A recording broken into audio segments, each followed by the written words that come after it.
اهلا. انت عريس القديح. اهلا وسهلا. اهلا وسهلا فيك. ومن العروسه. المهم الف مبروك الله البطوله، يبارك فيك بطوله إن شاء الله. النخبه. الله يبارك. سؤال، تقدر تعطينا خلطه السر؟ 3 مباريات ووقت وجيز تحقيق بطوله، خصوصا خليني بعد اقول لك يعني معليش بعد الخساره في نهائي الخليج شوي يعني الجمهور يقول ليش وما ليش. كيف قدرت انت يعني تتعامل مع الوضع؟ شوف، اول حاجه السر وما فيه، انا متابع الى الفريق تمارين ومتابع في المباريات الى الفريق وما انا بعيد عنهم، هذه حاجه. الشيء الثاني، لاعبين هذول يعني في 80% او 90% كانوا وياي في المراحل السنيه. صحيح. هذه كل الامور تسهل علي انا الحين في الوقت هذا. الشيء الثالث ان انا موجود في يعني نادي هذا. احنا طبعا خليني اقول لك يعني ايوه انت في الشيء الثالث. الشيء الثالث طبعا ان احنا طبعا الان في مأزق، المدرب بيمشي من يكون البديل.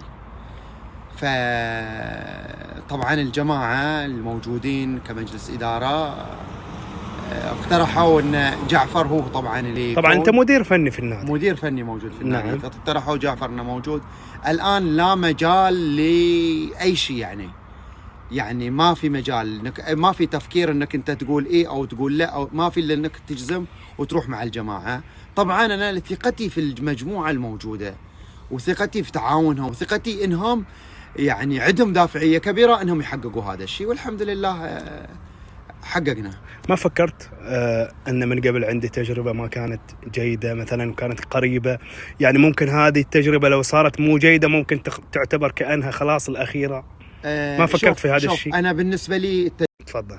التجربه طبعا الاخيره انا بالنسبه لي كانت ناجحه، بغض النظر بطوله الخليج، بغض النظر عن النهائي كانت له ظروفه وتكلمت فيها انا وفصلت صحيح. فيها، وظروفها ما كانت بسيطه، من اصابات لاعبين، من الوهج الاعلامي اللي حصلناه هذا اثر سالب على الفريق، من الضغط، من عدم وجود البديل، يعني امور كثيره كانت وقتها ما ساعدتنا في النهائي. لكن بشكل عام لا، احنا قدمنا في البطوله مستوى جدا ممتاز. احنا في نصف النهائي قابلنا الكويتي جدا هذا. فما كانت انا صراحه ما كان في اي ارتباط ذهني ان بين هذه وبين هذه، ولا كان في ارتباط ذهني انا بالنسبه لي اني انا فكرت في الفشل. لو انا فكرت في الفشل معناته اني انا اجلس، فما كان في اي تفكير في الفشل. انا الان فريقي غرقان، لابد اني انا احاول ان انجوه من الغرق هذا، والحمد لله. جميل. احنا قلنا اسرار، يعني نبغى نعرف انت اليوم لما جيت دربت الفريق اعتمدت على الامور النفسيه ولا الفنيه؟ يعني اليوم انت قابلت فرق قويه جدا وقدرت انك تتخطاها وما كانت المهمه سهله. نرجع لبطوله النخبه، يعني من اقوى بطولات النخبه على الاطلاق. طبعا اول حاجه انت لما جيت تنظر الامور الفنيه على اساس انت تبدل او تطرح شيء جديد ما راح يسعفك الوقت. انا جيت 4 تمرينات ودخلت مع الفريق البطوله، لكن انا فعلت مكامن القوه في نادي مضر. جميل. بالدفاع حثيتهم على الدفاع، حفزتهم على الدفاع، وقلت لهم الدفاع هو اللي يفوزنا. احنا وش اللي يناسبنا؟ الدفاع اللي يناسبنا، ما يناسبنا الدفاع 6-0 الكلاسيكي. ما يناسب بعض الفرق ان احنا نقابل مثلا ونطلع 5-1 ونخلي الملعب مفتوح دائما. فاحنا يناسبنا الضغط على المهاجمين، وان احنا نقفل المنطقه ونحمي مرمانا من 9 أمتار تقريبا. كأنه نفس خطة مضر في البدايات. نفس خطة مضر اللي لعبناها مع الخليج الموسم اللي راح في النخبة آخر مباراة.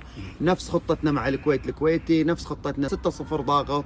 إذا ما نجحت هذه مثل مباراة الخليج لعبنا 5-1، أو مثل مباراة الهدى لعبنا 5-1 وعدنا ونملك هذه الحلول. فركزنا على هذا الجانب من ناحية مهارية أو من ناحية خططية. لكن العامل الأكبر الآن اللي إحنا جالسين نشتغل عليه العامل الذهني، وهو اللي يعني كان يعني غافلين عنه في الفترات اللي راحت.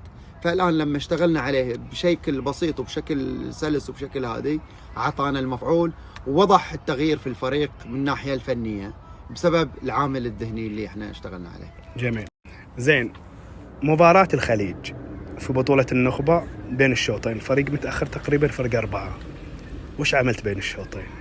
مباراة صعبة الفوز فيها مهم. أتذكر أن في هالمباراة هذه يمكن طلعنا في وقت وجيز، يعني دخلنا الملعب في وقت وجيز. لو ترجع أنت لها دي تحصلنا احنا طلعنا، يعني ما أخذنا الوقت الكامل للاستراحة. عليكم السلام. ما أخذنا الوقت الكامل في الاستراحة داخل غرفة الملابس، جينا مباشرة. وش قلت؟ اللي قلتها الحين بالضبط أنا ما أتذكر، لكن في اطمئنان في بعض الأشياء اللي إحنا كنا مركزين عليها في المباراة وتكلمت فيها قبل المباراة، رديت عدتها قلت لهم أنا متكلم وياكم وصار اللي أنا تكلمت إياه. إذا تبغوا تفوزوا ركزوا على هذا الشيء وانتم راح تفوزوا. بالمختصر وانتم زين. أنا كل ما أقول بخلص يجيني سؤال، ارتفع مستوى الحراس بشكل كبير بوجودك كحارس يعني، ولا كحالة ذهنية لجميع الفريق؟ وش اللي صار؟ أبغى الإجابة باختصار يعني. طبعا في ارتباط بين الدفاع والحراسة، في ارتباط وثيق، وأنا حارس وأعرف. احنا يمكن خلينا أقول لك من قبل الحراس صحيح ما يصد ولا كورة، لكن ما يتحمل نسبة الأهداف 100%. صحيح. فالآن هو بما أنه ما يتحمل، معناته لو الدفاع تحمل مسؤوليته والحراسة تحملت مسؤوليته تقاسمنا، فبالتالي ننجح الطرفين. اللي ما بيقدر عليه الدفاع بيقدر عليه الحراسة، واللي ما تقدر عليه الحراسة بيقدر عليه في الدفاع.